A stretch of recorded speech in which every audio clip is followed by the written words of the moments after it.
Dies ist die Welt der Insekten, kleiner, zäher Lebewesen, deren jede Bewegung vom puren Überlebensinstinkt bestimmt wird.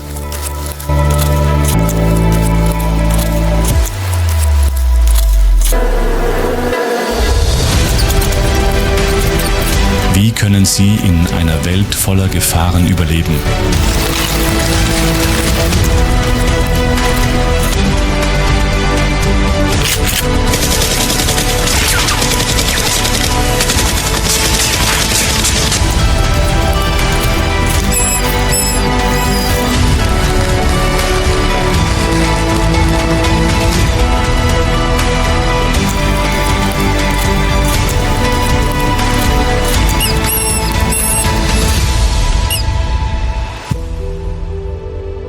Die brutale Welt der Insekten.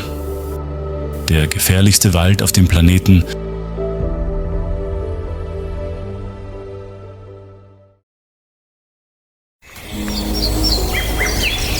Tief in den dichten Wäldern leben kleine, harmlos aussehende Lebewesen, die still und ohne zu brüllen leben.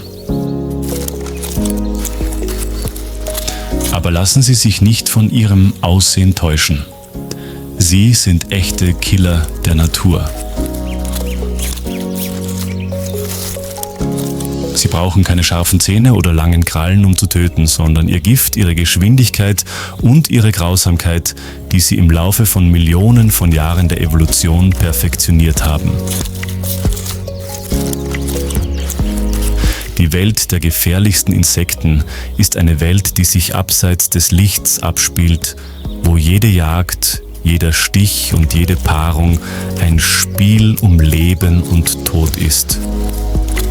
In der Dunkelheit gibt es keinen Platz für Schwache.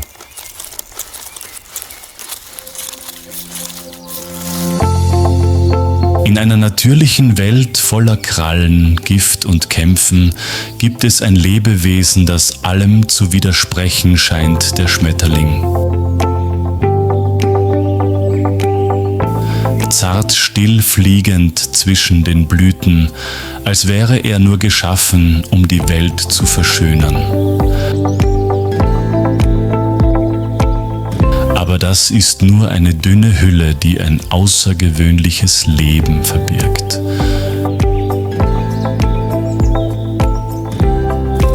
Aus einem winzigen, gefräßigen Raupenstadium durchläuft es eine Phase der Selbstisolation im dunklen Kokon und wird schließlich zu einem Schmetterling mit Flügeln.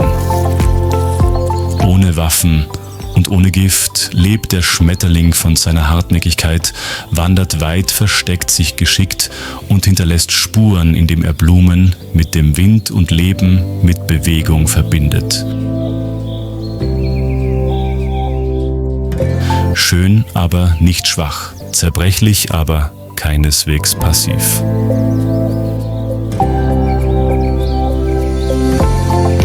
Schmetterlinge sind der sanfteste Auftakt zu einer Reihe von gnadenlosen Überlebenskämpfen, in denen selbst die schönsten Lebewesen um ihr Leben kämpfen müssen. Mitten im Amazonas-Regenwald, dem Herzen Südamerikas, lebt ein kleines Lebewesen, das selbst den größten Angst einflößt. Es handelt sich um die Kugelameise, eine Ameisenart, deren Biss als der schmerzhafteste in der Welt der Insekten gilt. Mit einer Körperlänge von bis zu 2,5 cm haben sie einen glänzend schwarzen Körper und ein extrem starkes Gift namens Poneratoxin, das einen Schmerz verursacht, der wie ein Schuss anfühlt und 24 Stunden lang anhält. Der Name Kugelameise leitet sich von diesem extremen Schmerz ab.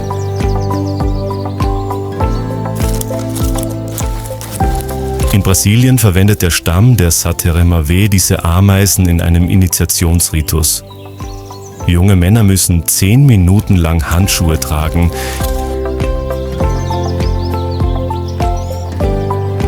in denen sich hunderte lebender Ameisen befinden. Jeder Stich ist eine körperliche Herausforderung und ein Symbol für Mut und Verbundenheit mit den Vorfahren. Auf dem Boden sind kleine leuchtend rote Lebewesen geschäftig unterwegs. Aber lassen Sie sich nicht von ihrer Größe täuschen. Feuerameisen gehören zu den gefährlichsten und widerstandsfähigsten Insekten der Welt. Wenn ihr Nest von einer Flut überschwemmt wird, geraten die Feuerameisen nicht in Panik, sondern verbinden sich sofort miteinander und bilden ein schwimmendes Floß. Diese Ameisen sind darauf programmiert, zusammenzuhalten und zu überleben und überstehen Naturkatastrophen wie eine Armee, die nicht untergehen kann.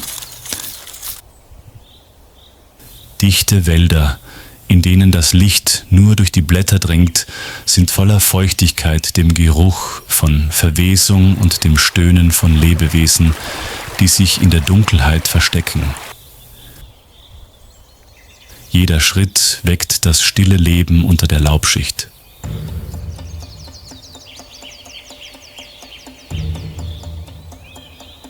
Dort führt eine andere Armee einen Krieg ohne Waffen, die Armee der Ameisen, die berüchtigtsten Wanderameisen Südamerikas.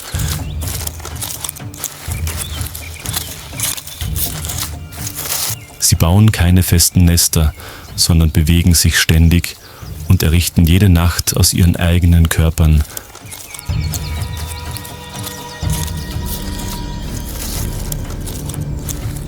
provisorische Lager. Bei Angriffen kann die Kolonie bis zu 100.000 Individuen umfassen, die wie ein lebender Strom vorwärts marschieren und alle kleinen Lebewesen auf ihrem Weg mitreißen. Jeder Wurm, jede Spinne oder Eidechse, die nicht rechtzeitig fliehen kann, wird sofort umzingelt. Die Ameisenarmee setzt nicht nur auf ihre Überzahl, sondern auch auf ihre Geschwindigkeit und ihre hervorragende Koordination. Mit ihren messerscharfen Kiefern zerreißen sie ihre Beute in Sekundenschnelle, dann zieht die ganze Kolonne weiter und hinterlässt nur leere Kadaver und zertrampelte Grashalme.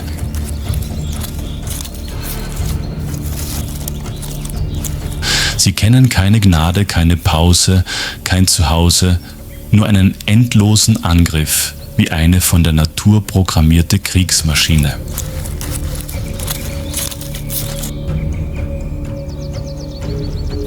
Inmitten des Dschungels bewegen sich die Blätter nicht im Wind, sondern werden von Ameisen geschnitten.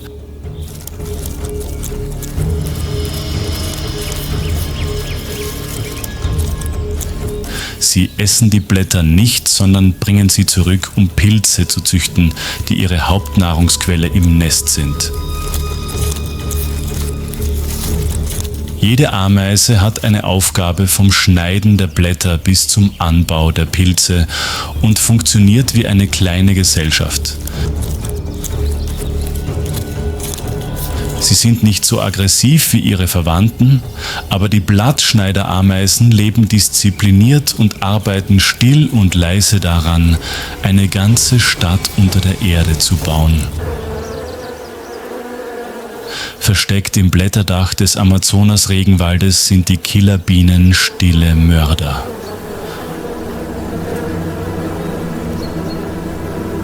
Obwohl sie winzig sind, sind sie für ihren aggressiven Angriffsinstinkt bekannt. Bei jedem Geräusch in der Nähe ihres Nestes stürzen sich Tausende von ihnen wie ein Sandsturm auf den Angreifer. Sie geben nicht nach einem Stich auf, sondern verfolgen den Eindringling über mehr als einen Kilometer.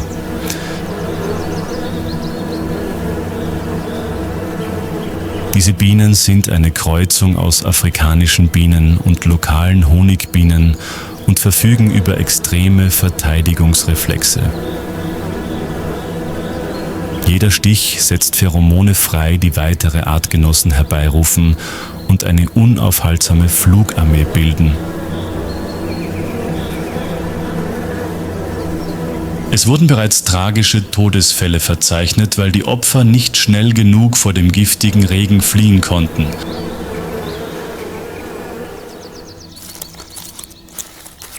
Wenn die Nacht über den Amazonas-Regenwald hereinbricht, kriecht die Vogelspinne Goliath langsam aus ihrer Erdhöhle.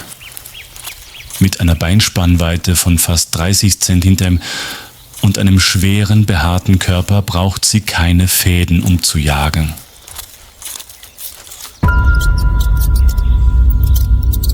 Unter einem morschen Baumstamm sucht eine Waldmaus nach Futter.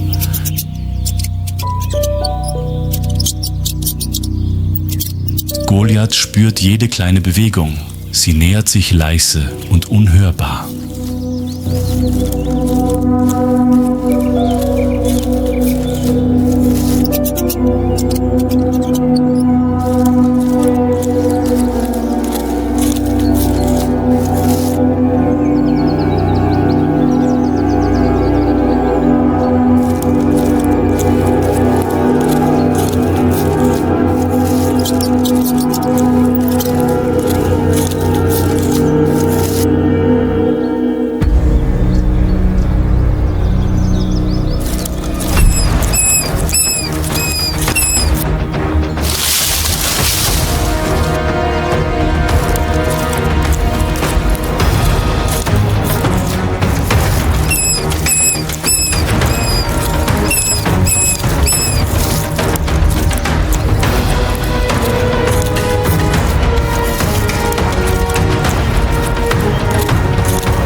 Sie beginnt Verdauungsenzyme abzusondern, die die Innereien ihrer Beute in eine flüssige Masse verwandeln.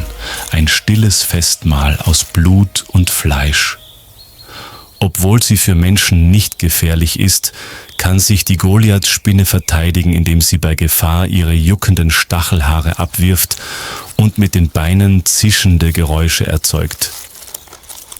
In der Dunkelheit des Amazonas ist er ein stiller Jäger und jeder Angriff endet mit einem leisen Tod.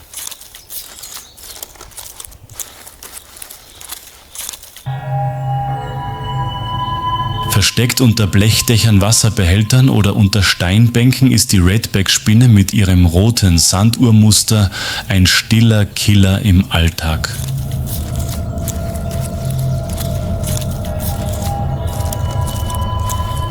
Sie jagt nicht, sondern spannt nur ihr Netz aus klebrigen Fäden, die wie Angelhaken herunterhängen. Wenn eine Grille oder eine junge Eidechse versehentlich daran stößt, zieht sich das Netz zusammen und hängt die Beute kopfüber auf. Die Redback nähert sich versetzt ihr mit einem Biss das sofort lähmende Gift Alatrotoxin.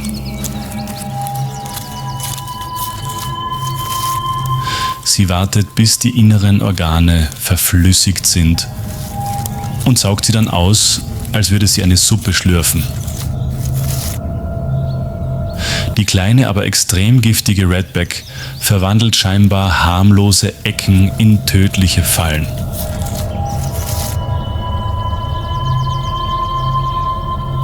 Und wenn sie ihre Beute hoch in die Luft gezogen hat, beendet sie ihre Mahlzeit immer in absoluter Stille. Die schwarze Witwe ist eine kleine, aber extrem giftige Spinnenart, die sich durch ihren glänzend schwarzen Körper und die roten Streifen in Form einer Sanduhr auszeichnet. Die Weibchen können die Männchen nach der Paarung töten und fressen.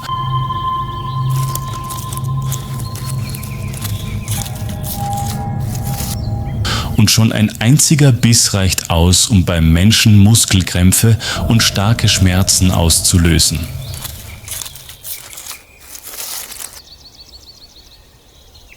In einer sonnigen Ecke des trockenen Waldes öffnet sich die Bühne eines winzigen Künstlers.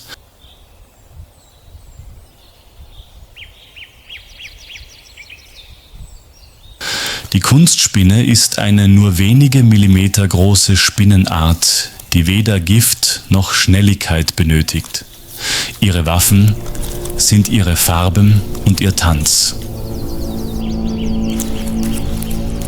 In der Paarungszeit spreizen die Männchen ihren bunten Bauch wie einen Propeller und beginnen einen komplizierten Tanz mit Beinbewegungen, Bauchvibrationen und rhythmischen Kopfbewegungen, um die Aufmerksamkeit der beobachtenden Weibchen auf sich zu lenken.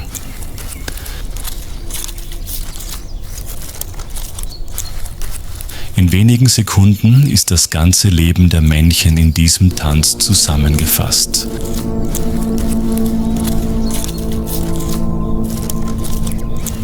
Ist er erfolgreich, wird er sich paaren.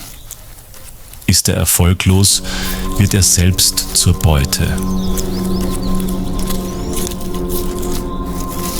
Und wie alle wahren Künstler tanzen die Vogelspinnen mit ihrem Leben auf jedem Schritt.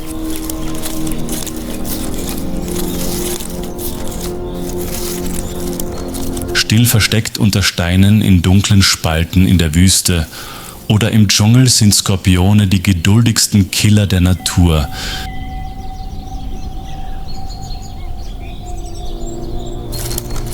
Sie müssen ihre Beute nicht jagen, sondern nur auf den richtigen Moment warten.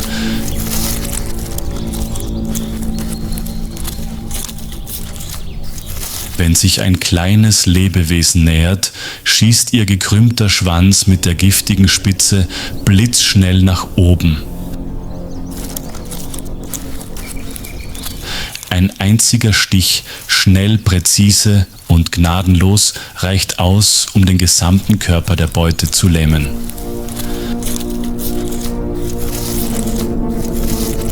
Bei einigen Arten ist das Gift so stark, dass es sogar kleine Säugetiere innerhalb von Sekunden töten kann.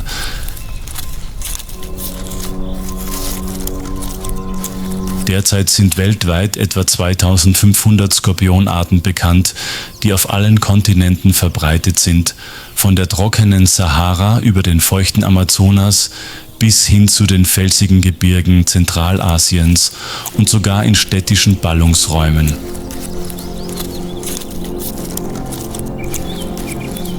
Nur in extrem kalten Regionen wie der Antarktis kommen sie nicht vor.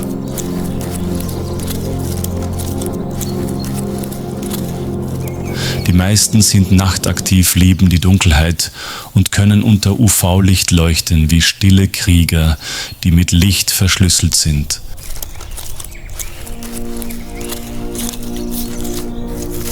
Skorpione schreien nicht und geben nicht an. Sie schlagen präzise, lautlos und gnadenlos zu, als sei der Tod ein Urinstinkt aus Urzeiten. Hinter dieser mörderischen Fassade verbirgt sich jedoch eine starke Mutter,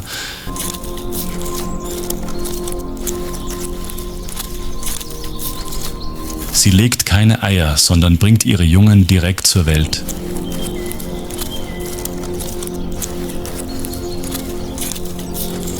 Die Jungtiere krabbeln sofort nach der Geburt auf den Rücken ihrer Mutter und werden dort beschützt, bis sie stark genug sind, um selbstständig zu leben.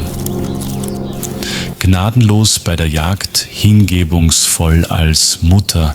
Skorpione sind ein lebendiger Widerspruch zwischen Dunkelheit und Instinkt.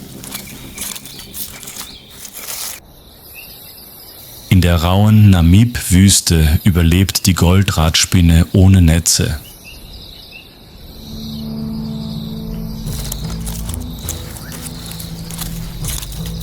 Tagsüber versteckt sie sich tief im Sand, um der Hitze zu entgehen.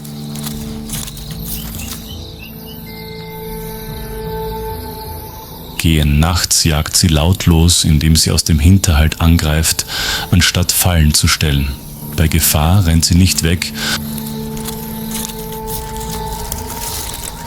sondern rollt sich zu einem Rad zusammen und rollt mit einer Geschwindigkeit von bis zu 1 Meter pro Sekunde den Sandhang hinunter. Dies ist die einzigartigste Fluchtmechanik in der Familie der Spinnen, eine kreative Überlebensstrategie in einer Region, in der Leben unmöglich scheint.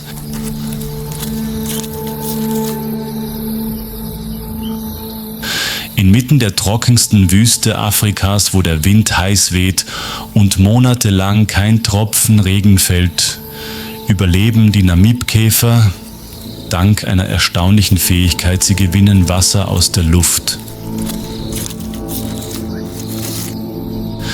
Früh am Morgen klettert er auf eine Sanddüne, senkt den Kopf und streckt den Körper nach oben.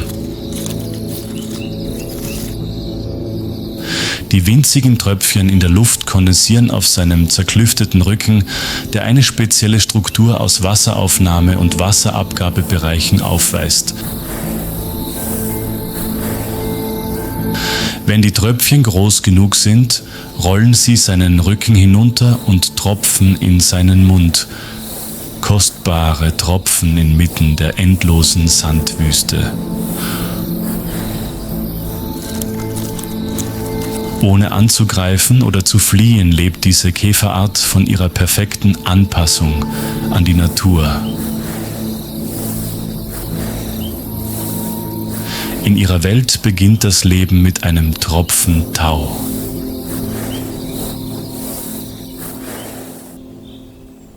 Im Schatten des dichten Waldes unter Steinen oder Laub taucht die Hundszahnschere wie ein vielbeiniger Albtraum auf.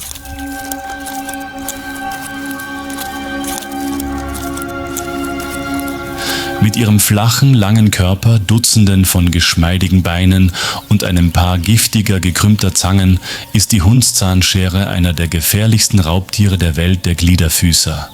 Nicht alle Tausendfüßler sind klein.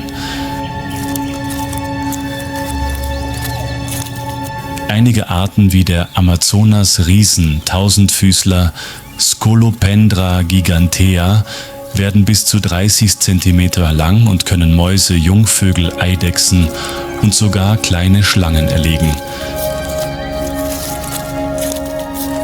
Sie greifen schnell an, injizieren ihr lähmendes Gift und beginnen ihre Beute zu zerreißen, ohne Taktik oder Fallen zu benötigen.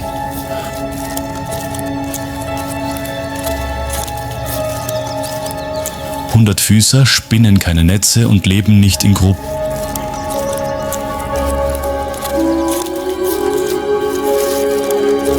Sie jagen allein und leben zurückgezogen. Aber jedes kleine Lebewesen, das in ihre Reichweite gerät, kann zu ihrer Mahlzeit werden. In dieser düsteren Welt brauchen Hundertfüßer keinen Lärm.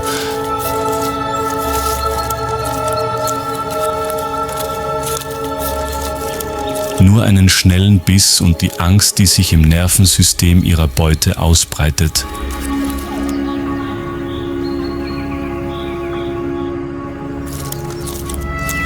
Klein, ohne Reißzähne und ohne Gift versetzt die Bombardierkäfer ihre Feinde schon nach einer einzigen Berührung in die Flucht.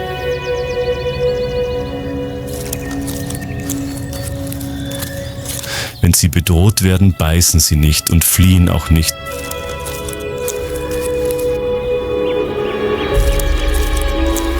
Sondern spritzen eine kochende Chemikalie mit einer Temperatur von fast 100 Degradationscelsius direkt auf den Angreifer wie ein kleiner Feuerstrahl.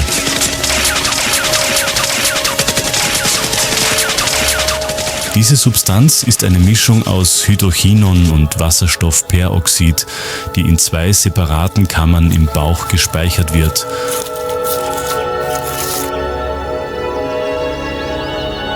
Und erst unmittelbar vor dem Ausstoß gemischt wird, wodurch eine chemische Explosion im Inneren eines nur wenige Millimeter großen Lebewesens entsteht.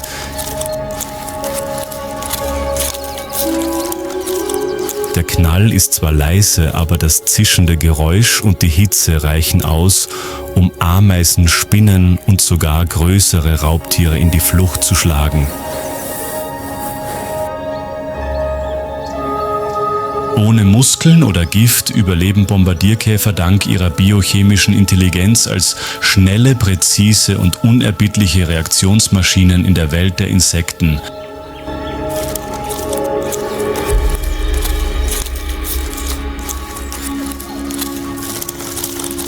Wenn die Bedingungen feucht genug sind, versammeln sich Millionen von Heuschrecken zu riesigen Schwärmen, die den Himmel wie eine lebende Wolke bedecken.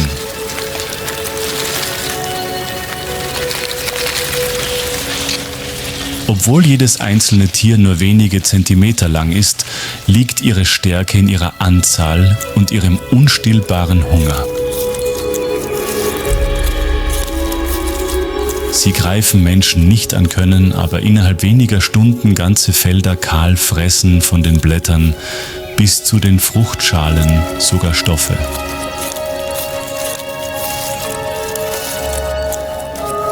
Wenn die Heuschreckenschwärme weiterziehen, hinterlassen sie keine Leichen, sondern eine stille Verwüstung.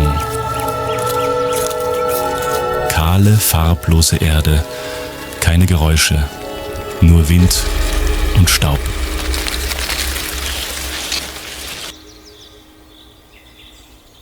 Die Hirschkäfer kommen in den dichten Wäldern Asiens, Europas und vieler gemäßigter Regionen vor und zeichnen sich durch ihre großen, hirschgeweihhartigen Kiefer aus, die vor allem bei den Männchen zu finden sind.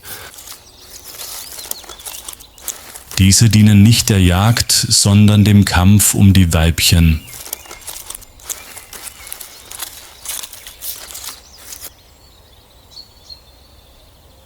Auf den trockenen, heißen Grassteppen Afrikas, wo gerade die großen Tierherden abgezogen sind, tauchen Hirschkäfer aus dem Boden auf. Die kleinen, aber energischen Tiere rollen frische Kotklumpen zu Kugeln, die sie nicht nur zum Fressen verwenden, sondern auch zum Bauen ihrer Nester, zum Ablegen ihrer Eier und zum Aufziehen ihrer Jungen.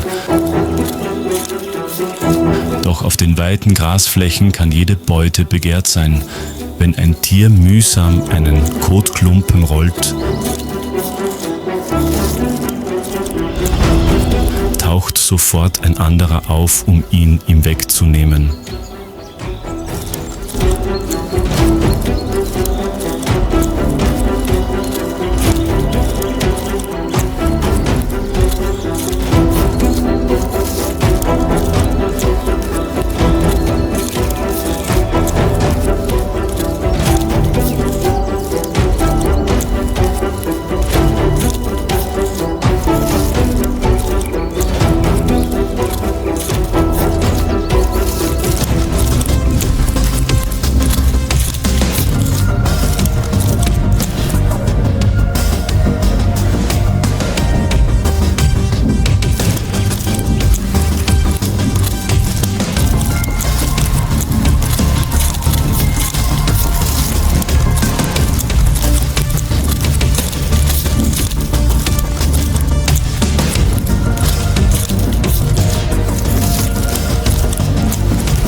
Der Sieger behält den Kotballen und rollt triumphierend davon.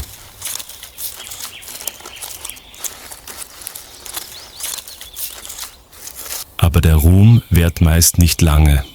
In der Wildnis kann sogar der Sieger zur Beute werden.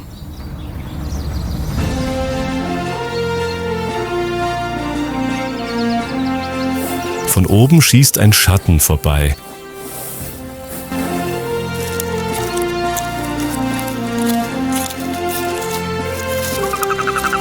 Eine riesige afrikanische Kröte lauert regungslos und beobachtet mit großen, stillen Augen.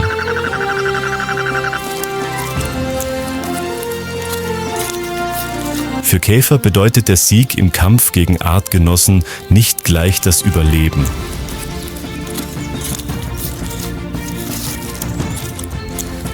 In der rauen Steppe, wo jeder Schritt der letzte sein kann, überlebt nicht der Stärkste, sondern der Glücklichste, der nicht gefressen wird.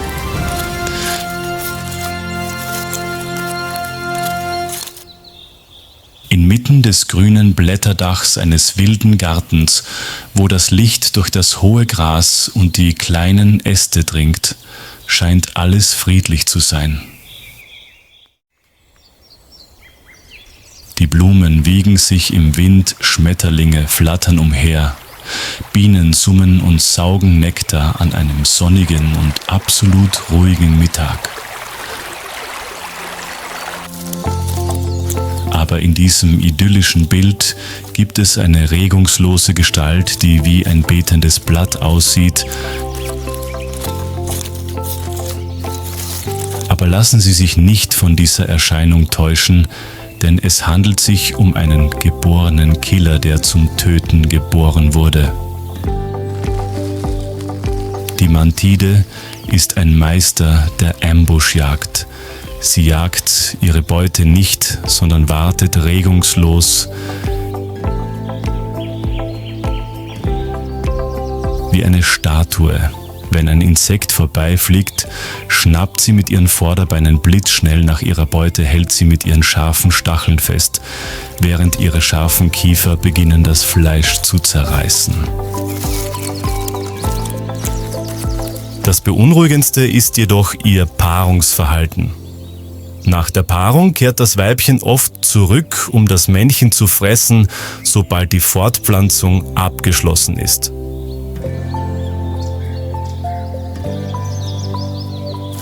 Ein vollständiger Tod ist sowohl eine Mahlzeit als auch eine Nahrungsgarantie für die bevorstehenden Eier. Die Gottesanbeterin tötet nicht nur, um zu leben, sondern auch, um zu gebären. Und in der Stille der Natur erinnert sie uns daran, dass manchmal der Tod auch Teil des Kreislaufs des Lebens ist. In der scheinbar kleinen und stillen Welt der Insekten trägt jede Bewegung den Urinstinkt von Leben und Tod in sich. Sie haben keine modernen Waffen, keine Sprache, kein Bewusstsein wie wir Menschen. Aber gerade diese Einfachheit macht ihren Kampf ums Überleben so brutal und rein wie nie zuvor.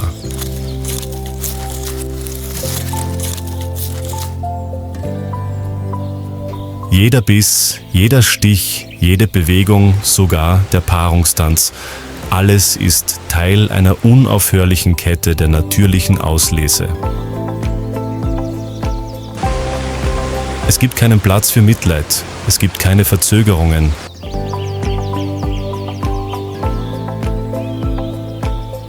Nur der Instinkt und die Anpassung der Stärksten sichern das Fortbestehen der Art.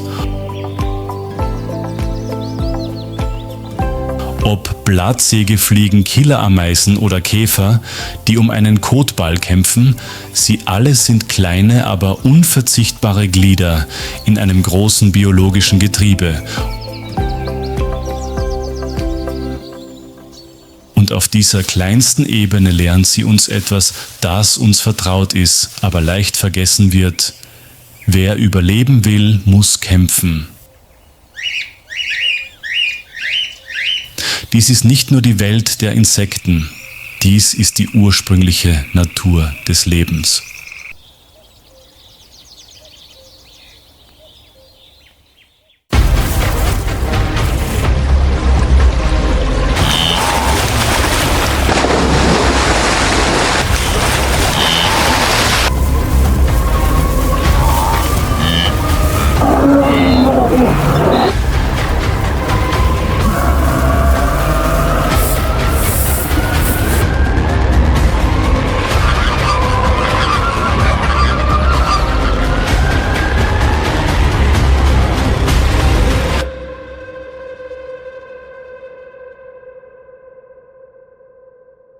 Tansania, Land des großartigen Lebens.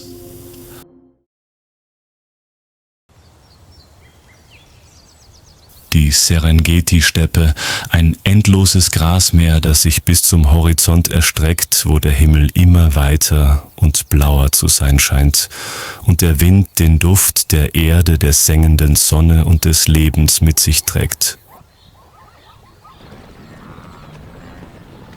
In der Trockenzeit, wenn die letzten Regenfälle verschwunden sind und der Himmel grell aufleuchtet, beginnt die Erde zu reißen und die letzten Wasserlachen verdampfen zu einem dünnen, heißen Dunst.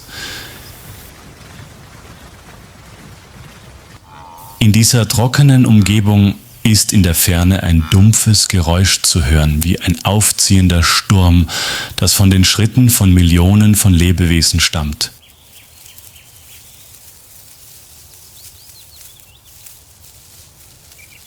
Die große Wanderung, eines der spektakulärsten und lebendigsten Phänomene unseres Planeten, beginnt.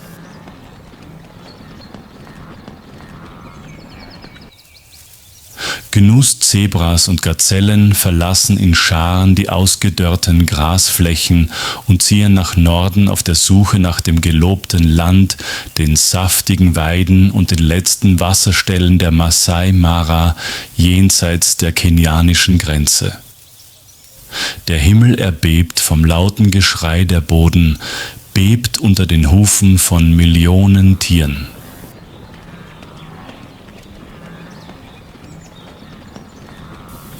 Die Herde gleicht einem lebenden Fluss, der sich durch die Steppe schlängelt, sich teilt und wieder zusammenfließt, endlos und unaufhaltsam.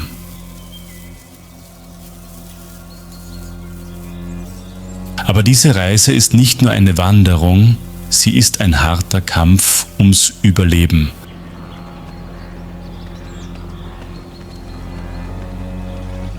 Am Mara-Fluss, der tödlichen Biegung, muss die Herde einen tiefen, trüben Fluss überqueren, der still daliegt, als würde er tödliche Geheimnisse in sich verbergen.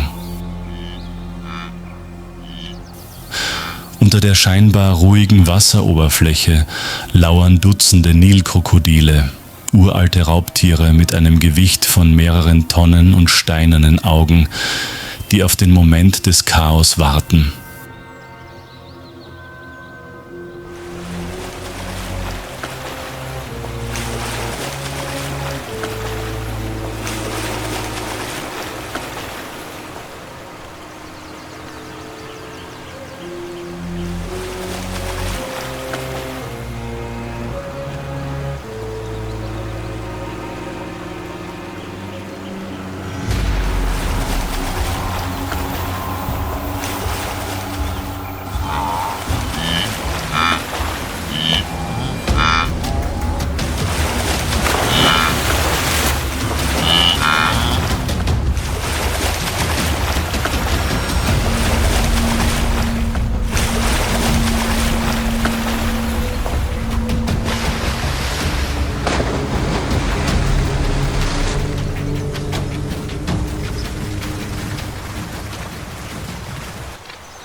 Wasser tropfte von ihrem schlammbedeckten Fell, ihre Körper zitterten vor Erschöpfung.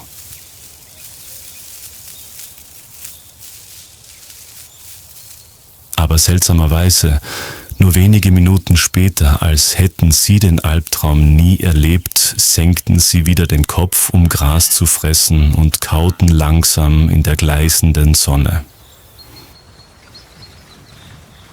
In der Wildnis gibt es keinen Platz für Bedauern oder Panik. Es gibt nur Vorwärtskommen, denn Stillstand bedeutet den Tod.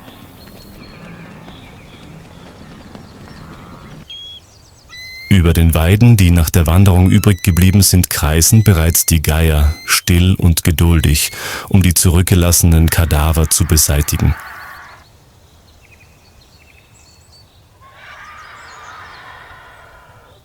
Die Serengeti-Steppe ruht niemals. Hier ist der Tod niemals sinnlos. Er ist Teil des Lebens.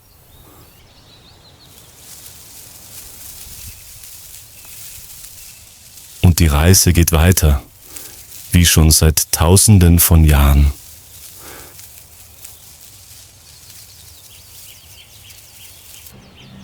Das Abendlicht fällt wie goldene Messer auf den Boden und durchschneidet den dünnen Staub, der über der Steppe schwebt.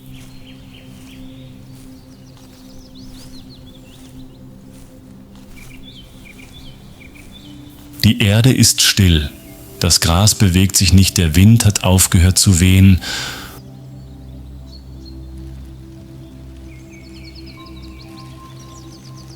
Und in dieser künstlichen Stille gleitet eine Gestalt lautlos vorbei, geschmeidig sicher und voller Mordlust. Es ist ein Löwe, der höchste Raubtier, der König ohne Thron der Serengeti.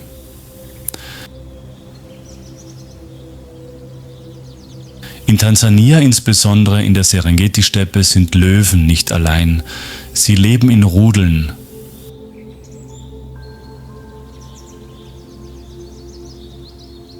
Einer organisierten und hierarchischen Gesellschaft, die in der Welt der Katzen selten anzutreffen ist.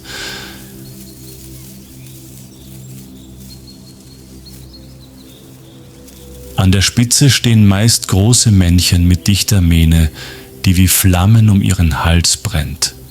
Ihre Aufgabe ist es, das Rudel vor Fremden zu schützen, insbesondere vor anderen Männchen.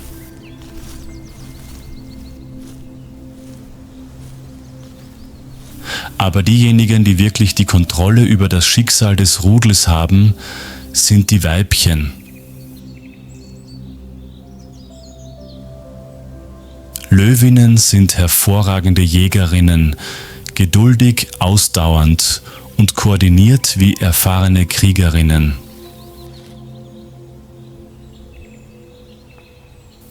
In der Nacht, wenn der Mond nur noch eine silberne Sichel ist, streifen die Löwinnen lautlos wie Schatten umher.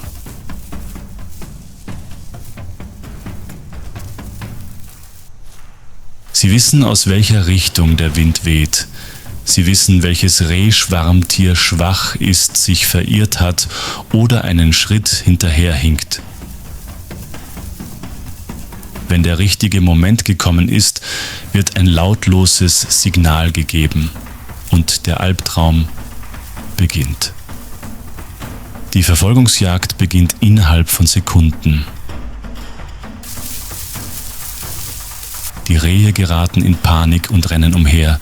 Der Boden bebt unter Hunderten von Hufen. Aber die Löwen jagen nicht die Herde.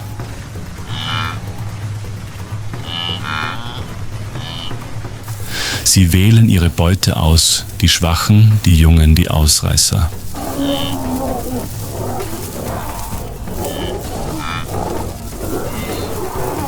Ein präziser Sprung, ein Biss in den Hals und das Leben erlischt lautlos.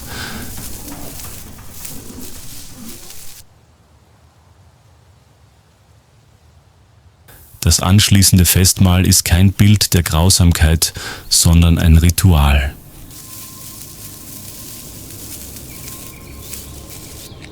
Der Leitlöwe frisst zuerst dann die Weibchen und schließlich die Jungen.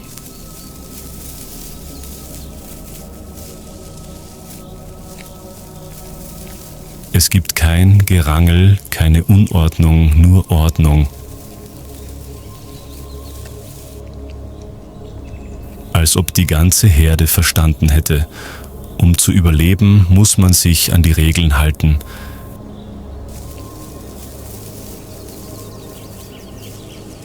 Allerdings endet nicht jede Jagd mit einem Sieg.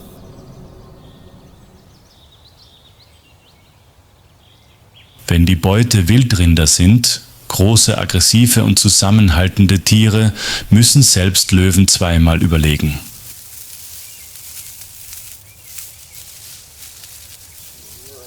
Alte männliche Rinder sind oft eine echte Gefahr.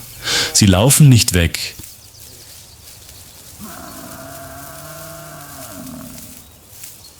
Sie drehen sich um, senken ihre Hörner und funkeln mit ihren Augen.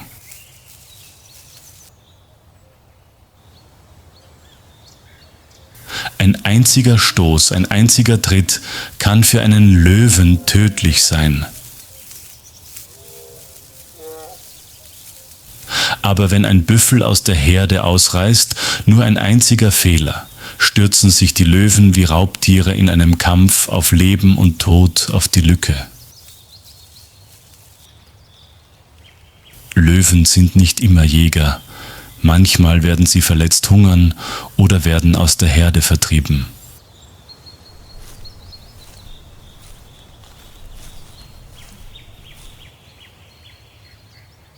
Männliche Tiere, die ihr Revier verloren haben, werden zu Einzelgängern, leben ein einsames Dasein und sehnen sich danach wieder an die Spitze zu gelangen. Und manchmal tun sie das Unvorstellbare.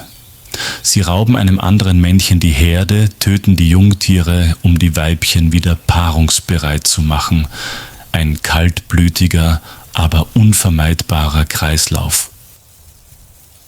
In der Welt der Savanne sind Löwen nicht nur die stärksten, sie sind die Verkörperung von Macht, Ordnung und der emotionslosen Grausamkeit, die die Natur stillschweigend aufrechterhält. Wenn die Sonne hinter dem Horizont versinkt, liegen die Löwen in der Abenddämmerung da. Ihre goldenen Augen sind noch offen und beobachten still eine Welt, deren Herrschaft sie nie aufgegeben haben. Als die Sonne schließlich hinter dem Horizont verschwindet und die Serengeti-Steppe in ein violettes, graues Licht getaucht, ist erwacht eine andere Welt zum Leben. Das mächtige Brüllen der Löwen ist verstummt, das Getrappel der Pferde ist verklungen, jetzt herrschen nur noch Dunkelheit, Stille und die dumpfen Geräusche der Jagd. Dies ist die Stunde der stillen Überlebenden. Aus den niedrigen Erdhügeln ertönt schrilles Gelächter, das verzerrt und verloren in der Nacht hallt, es sind Hyänen. Fälschlicherweise für Aasfresser gehalten, sind Hyänen in Wirklichkeit hartnäckige und strategisch kluge Jäger. Sie leben in großen Rudeln, die matriarchalisch organisiert sind. Die starken großen Weibchen dominieren die Männchen. Bei der Jagd sind Hyänen nicht auf Heimlichkeit angewiesen, sondern auf Ausdauer. Mit ihren kräftigen Kiefern, die sogar die eines Löwen übertreffen, und ihrer außergewöhnlichen Ausdauer verfolgen sie ihre Beute bis zur völligen Erschöpfung. Ein großes Rudel Hyänen kann sogar Wildrinder, Zebras und sogar junge Nashörner erlegen. Aber was sie so besonders macht, ist nicht ihre Kraft, sondern ihre Anpassungsfähigkeit. Sie können jagen, rauben, Aas fressen und geduldig auf den richtigen Moment warten. Sie brauchen keine Krone, sie müssen nur überleben. Aber Hyänen sind keine einsamen Wesen in der Dunkelheit. Auf einem Ast in 3 Metern Höhe funkeln 2 goldene Augen im Mondlicht. Es sind keine Hyänen, keine Löwen.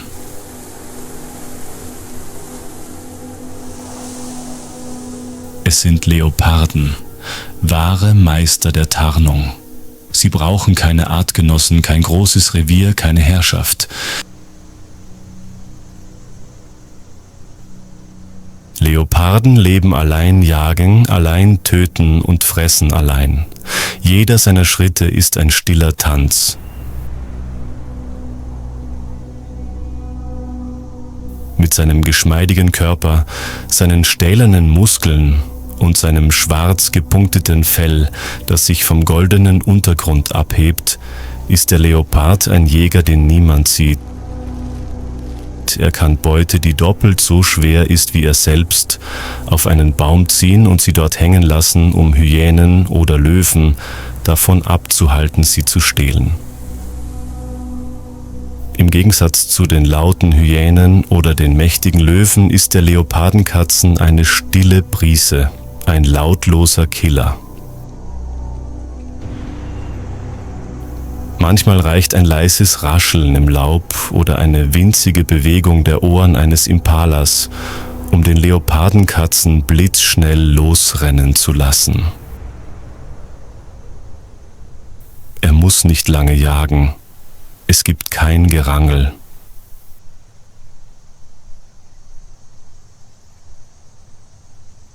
Alles geschieht innerhalb von Sekunden, schnell entschlossen und perfekt. Aber in dieser Dunkelheit sind Hyänen und Leoparden nicht nur Raubtiere, sie sind auch Rivalen. Es gibt geraubte Mahlzeiten und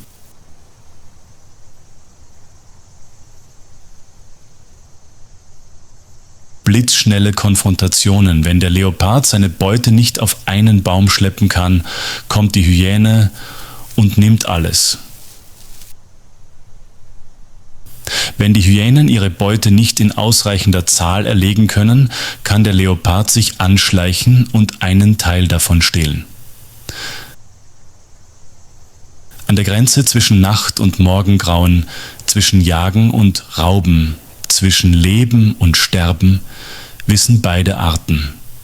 Es gibt keinen Ruhm für die Langsamen. Als die ersten Strahlen des neuen Tages auf das taufeuchte Gras fallen, kehren die Hyänen in ihre Höhlen zurück und die Leoparden verstecken sich leise im Gebüsch.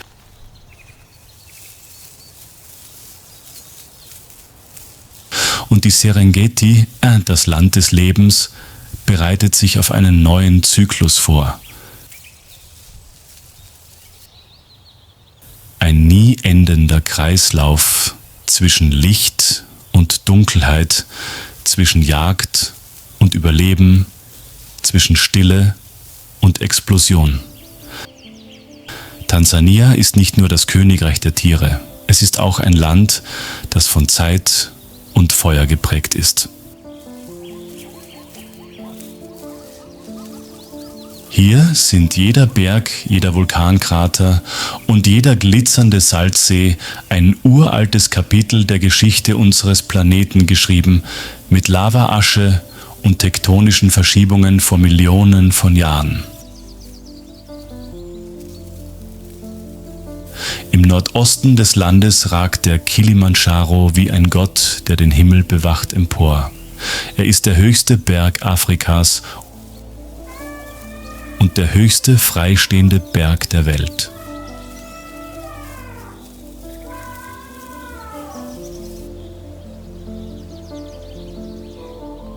Die drei alten Vulkangipfel Shira Mavensi und Kibo, die Säulen des Kilimandscharo, ruhen zwar, aber ihre majestätische Erscheinung lässt die gesamte Region unter ihnen erstarren.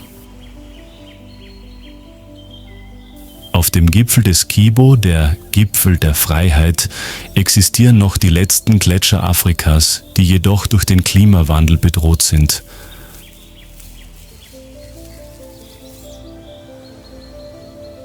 Von den heißen Grasflächen unten bis hinauf in die schneebedeckten Regionen ist es eine Reise durch eine ganze Miniaturwelt.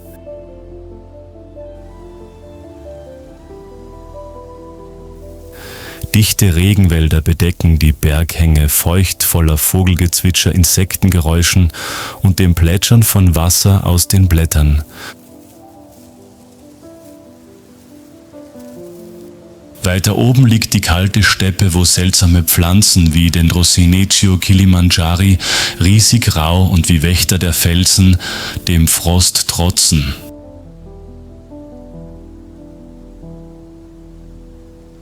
Es ist eine surreale Welt, in der Bäume und Felsen zusammenleben und die Sonne aus dem Wolkenmeer aufgeht.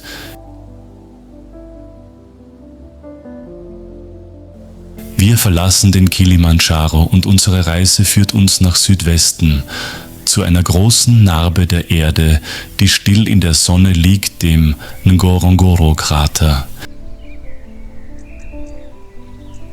Dies ist der größte intakte Vulkankrater der Welt, ein Vermächtnis einer gewaltigen Eruption vor mehr als 2 Millionen Jahren.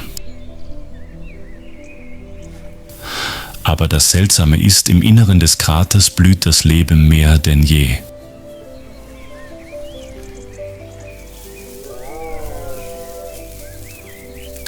Wenn der Nebel über den sumpfigen Wiesen im Inneren des Ngorongoro aufzieht, tauchen Herden von Büffeln, Zebras, Antilopen, Löwen und sogar seltene schwarze Nashörner auf wie lebende Zeichnungen. ohne Zäune und ohne Grenzen, der über 600 Meter hohe Kraterrand bildet eine natürliche Festung, die eine märchenhafte Welt voller wilder Tiere umschließt.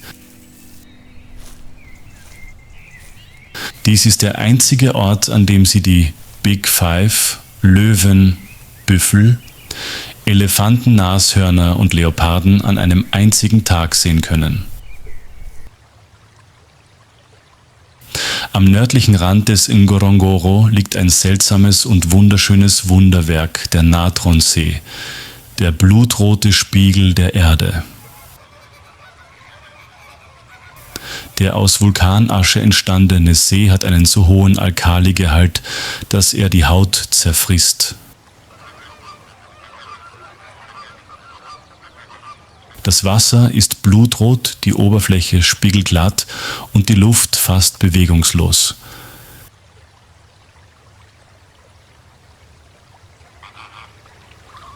Doch in dieser scheinbar tödlichen Umgebung kommen Millionen kleiner Flamingos zur Brut und verwandeln den Ort in ein leuchtendes Meer aus rosa Federn, das wie ein Traum wirkt. Aus dem Tod entsteht Leben. Diese Geschichte erzählt Tansania immer wieder.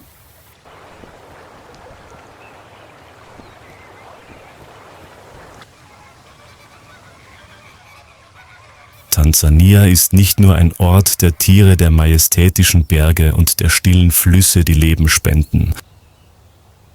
Es ist auch die Heimat von Menschen, von Stämmen, die seit Urzeiten existieren und Werte, Rituale und Wissen bewahren, die nicht auf Papier geschrieben sind, sondern tief in der Erde im Wind und in jedem Schritt auf der Steppe verankert sind. Sie leben nicht außerhalb der Natur, sondern mit ihr.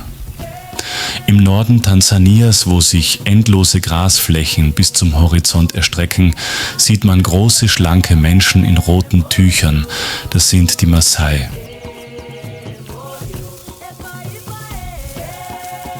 Mit einem Horn in der Hand treiben sie ihre Rinderherden über das Land ihrer Vorfahren, wie sie es seit Jahrhunderten tun. In der Kultur der Maasai sind Rinder nicht nur Besitz, sondern Seelen.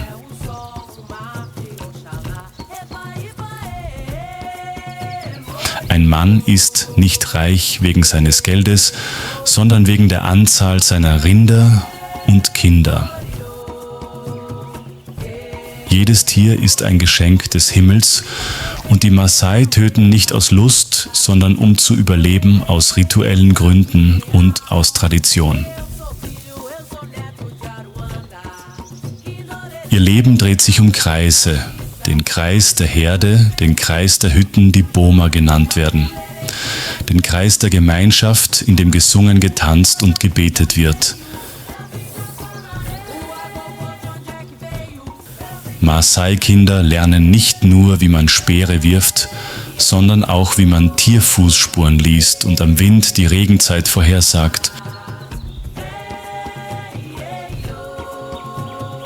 Wenn ein Junge das Erwachsenenalter erreicht, durchläuft er das Ritual Emuratare, die Beschneidung ohne zu stöhnen als Beweis für seine Standhaftigkeit gegenüber Schmerzen.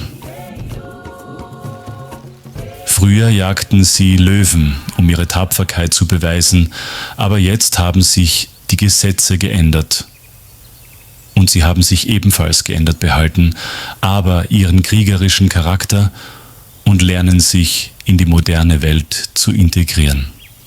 Weiter westlich, wo der Wald lichter wird, treffen wir auf die Hadza, eines der letzten Jägervölker der Erde. Ohne Felder, ohne Vieh, ohne feste Behausungen leben die Hadza mit den Bäumen, den Bienen, dem Gras und in absoluter Freiheit.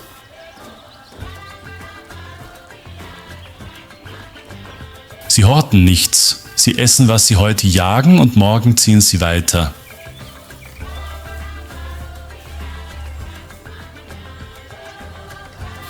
Ein Bienenstock, ein Stachelschwein, ein Strauch mit wilden Früchten, das reicht ihnen.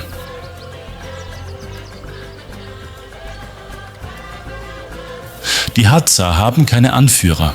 Niemand ist reicher als der andere.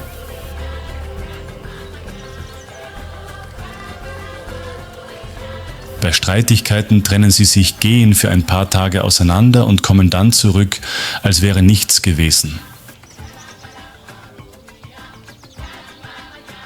Sie leben in gewölbten Hütten aus Gras inmitten von Baobabwäldern und kargen Akazienbäumen. Ihre Sprache, Hadsane, ähnelt keiner anderen Sprache der Welt.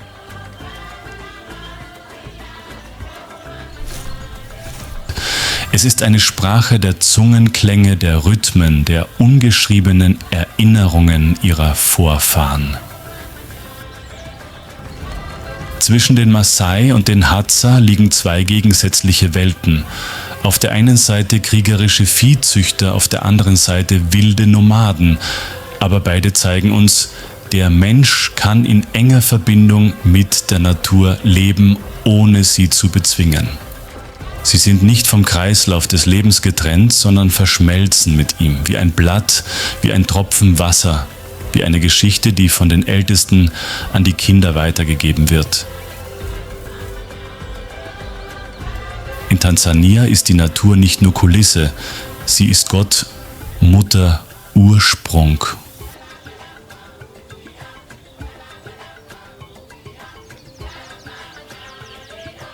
Und diese alten Stämme, still und bescheiden, sind die größten Geschichtenerzähler dieses Landes.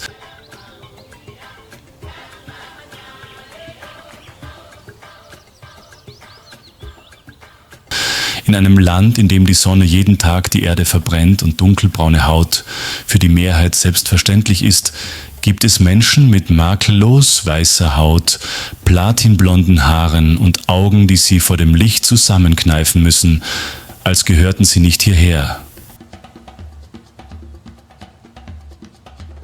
Sie sind Albinos, Albino. Und in Tansania sind sie sowohl Realität als auch Symbol für Leid.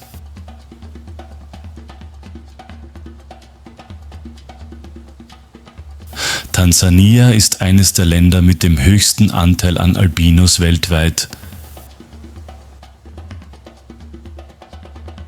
Schätzungen zufolge leidet einer von 1400 Menschen an diesem Syndrom.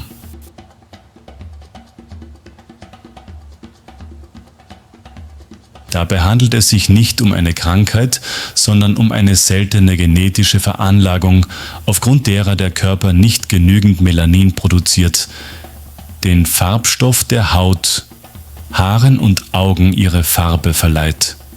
Genau das macht sie jedoch zu Fremden in ihrer eigenen Heimat.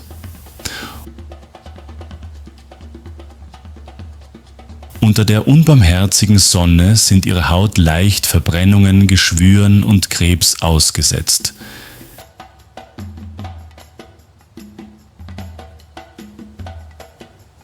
Ihre Augen vertragen kein starkes Licht und sie müssen oft im Schatten leben, unter Tüchern und langärmeligen Kleidern, auch wenn die Temperaturen über 40 Cendizi steigen können.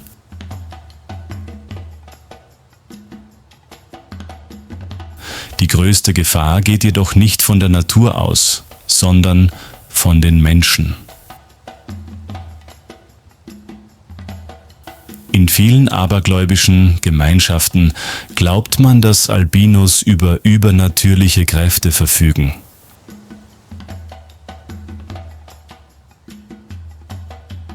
Ihre Knochen, Haare oder ihr Blut sollen Glück, Reichtum oder Macht bringen. Ein düsterer Glaube, der zu unaussprechlichen Verbrechen führt.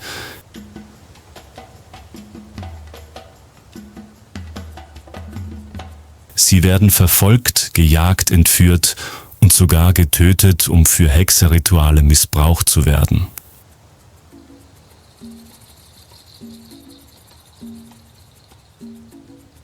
Ihre Körperteile werden auf dem Schwarzmarkt verkauft Unsichtbar werden sie zu Opfern, die in Angst leben und ihr ganzes Leben lang nicht ins Licht treten können, ohne Gefahr, zu Laufen ihres eigenen Körpers beraubt zu werden. Viele Albinos können nicht zur Schule gehen, finden keine Arbeit und werden von der Gemeinschaft gemieden.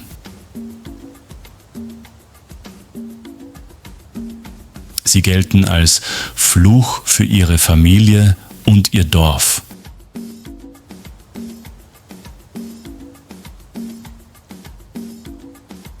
Aber hinter all diesen Blicken sind sie auch Menschen. Sie können lieben, träumen und sich ein Leben ohne Flucht wünschen.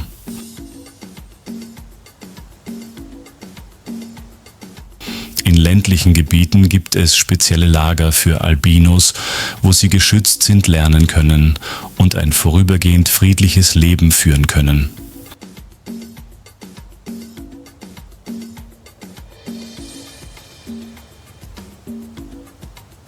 Aber diese Isolation ist auch eine Form der Gefangenschaft, als ob sie gezwungen wären, den Rest der Welt zu verlassen, nur weil sie anders sind. Doch in der dichten Dunkelheit der Vorurteile gibt es auch Lichtblicke. Menschen mit Albinismus beginnen ihre Stimme zu erheben.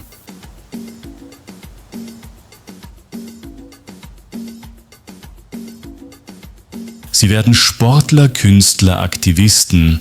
Sie stehen vor der Kamera, vor der Öffentlichkeit, nicht um im Rampenlicht zu stehen, sondern um ihr Recht auf Existenz wie alle anderen Menschen zurückzugewinnen.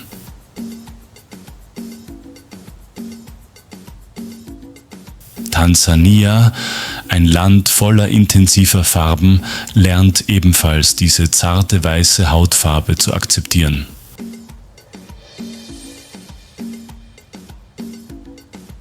Und in einer Welt, in der Vielfalt die Quelle der Schönheit ist, werden Menschen mit Albinismus, mit all ihren Verletzungen, ihrem Mut und ihrer Hoffnung zu einem unverzichtbaren Teil des menschlichen Bildes des wilden Afrikas.